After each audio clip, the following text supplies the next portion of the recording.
Hepinize merhaba arkadaşlar, ben Kemal Koldan ve bugün sizlerle birlikte arkadaşlar Minecraft'ta nasıl modsuz, Minecraft Pocket Edition'da nasıl modsuz buzdolabı yapılır arkadaşlar, onu göstereceğim.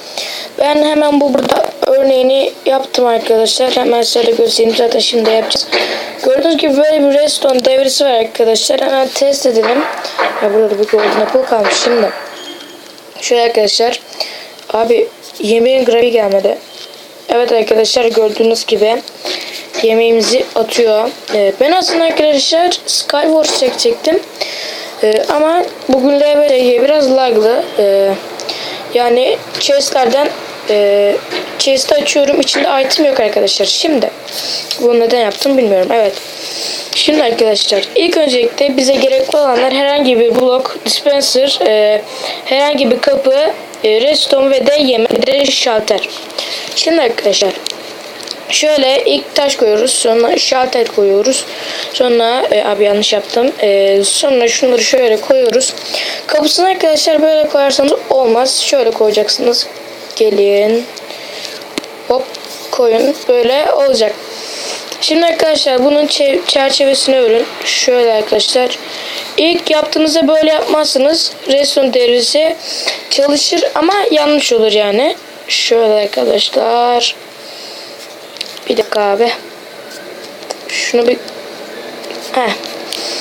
Şimdi arkadaşlar bir eğilelim. Koyalım. Şöyle arkadaşlar. Böyle yapacaksınız. Zaten gerçekten kolay bir redstone devresi var.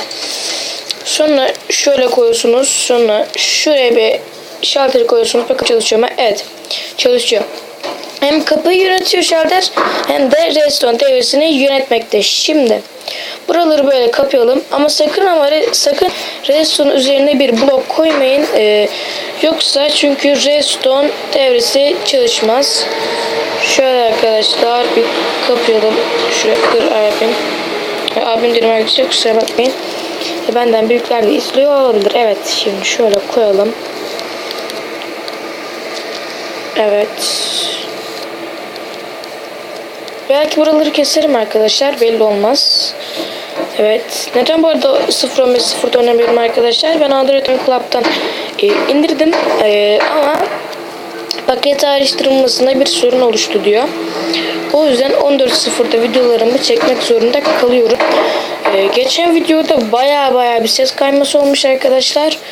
Yani eğer bildiğiniz ruhsuz bir video kaydetme programı varsa lütfen söyleyin. Evet, şimdi olduk ama bunun içine yemek koymayı unuttuk gençler. Evet. Şöyle elimizdeki 11 apple'ı koyalım. Evet. Şimdi blokla koyuyoruz, sonra tekrar şöyle bir koyalım arkadaşlar.